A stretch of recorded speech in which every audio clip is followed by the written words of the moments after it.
I'm going to show you next is how to do those little diamonds. Those diamonds that I've already shown. See if I can get that in there. These diamonds are not that tough. It involves a router. It's a way to take a square assembly of wood, and because of a slope profile, what started off being a square piece, because you cut through it while shaping the vessel, it turns into an elongated diamond. Sort of a piece of lamination trickery, I suppose. Anyway, follow along, I'll show you how to do these small diamonds. The first step in this project is to prepare the diamond material. I'm milling a piece of holly to less than a 1/4 inch thick, and I'm going to sandwich that with veneer, black veneer, on both sides. My veneer is only about 12 inches long, so I'll have to use multiple pieces. No big deal. Glue gets spread on all the surfaces. I'm going to sandwich this between 2 pieces of MDF that have been covered with masking tape. You have to work fairly quickly, but it's not that difficult a glue job. Precise alignment of the edges is not critical. It's going to be machined again later. What is critical is plenty of pressure. There's a fair amount of surface area there, and I like to let these kinds of laminations sit overnight. Spring clamps work pretty well for this, but other clamps would work just as well. Well, I've taken my lamination out of the clamps, and now I want to get one clean, straight edge. I'm going to use a push board, a custom push board on my table saw to cut these into thin strips. This MDF push board has been modified. It's got a little extension, the height of which equals the thickness of the lamination. This will make sense in just a few seconds. My goal is to adjust the fence so that the material being cut, in combination with 2 layers of veneer, equal the thickness of my holly and veneer lamination. It takes a little bit of trial and error. Here it's still a little bit thick. My holly veneer lamination is about 0.27 plus. Here I finally got it very, very close enough to cut my holly. By taping my material onto this push board and cutting in this manner, I can produce a much better cut. I've got more control. I'll get a cleaner edge for gluing. I can glue straight from this rip cut. If I made a conventional cut with thin strips, very delicate strips between the blade and the fence, I just wouldn't have the same level of control. It takes a little bit more time to do it this way. You have to tape each individual cut together onto the push board, but it's worth the trouble. It really does produce a very fine surface. Now I'm ready to put veneer on those other 2 edges. I can do it in one step, coating the veneer first, laying the veneers onto the masking tape covered MDF.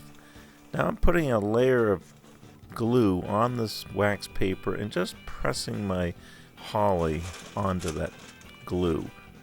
This minimizes the glue contamination on the black veneer surfaces. A careful alignment of all these holly sticks onto that black veneer, one at a time, placing them in place.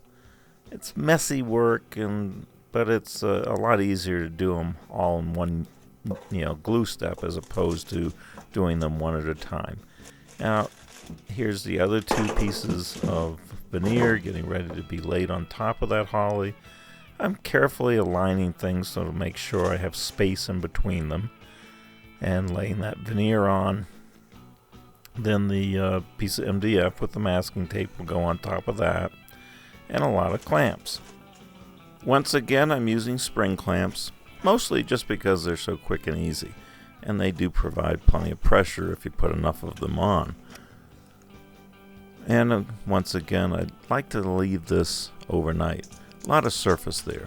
Here it is the next day, and it's a bit of a chore to split these apart. You got to be pretty careful how you position that straight edge. I've got these in rough form. Now I'm going at it with a small planer, an abrasive device, whatever it takes. I've got to get at least 2 sides pretty squared up and clean. Once I've accomplished that, then I can make very, very light passes through the drum sander to clean up the other opposing sides. With that first step done, now I get to repeat it all over again with some maple veneer. Here's another handy tool for squaring up and cleaning up those edges. A Sureform style of planer. Does a real good job, but you have to be very careful. You can't be too aggressive. You have to spend a lot of time inspecting, feeling those edges. The challenge is to get them smooth, flat, square without going through the veneer, or without even making a thin spot in the veneer. Here's a place where I got a little too aggressive. I've marked it so I avoid using it later on. Here I'm running the pieces through the drum sander to final dimension, and here I'm finding a few other spots that I definitely don't want to use. I'm now going to cut some V-shaped notches in some segment material. I've built a jig from MDF and a piece of hardwood with a dust trap there. That's a fence that this router base will ride on. The 90-degree router bit has been positioned so the tip is right in the center of my material. I'm clamping a piece one at a time, very, very snugly, getting it very level with that top, clamping down real tight so it can't move during the cutting operation, making sure, double sure, that that router base never deviates from that fence. Otherwise I'd get a lousy groove. I've got to have a nice straight groove for that holly to sit in there. So a nice slow pass through the material. I'll back up and do one more pass through it just to make it nice and clean. The depth of my cut is just a tiny bit deeper than it really needs to be. I've cut quite a few of these. Now I'm going to go to the disc sander and fit them up around the holly pieces. Here's a look at my holly glue up. My initial test fit is loose, as I intended. If it were too tight, I couldn't do a thing about it. I couldn't close the gap. But because it's loose, I can do a little disc sanding, and I can test and sand and test and sand back and forth until I get a snug fit from one end to the other. I have 2 goals. I want a snug fit around my stick of white wood, but I also want a snug fit on the seams of my rosewood. It takes a little time, but it's doable.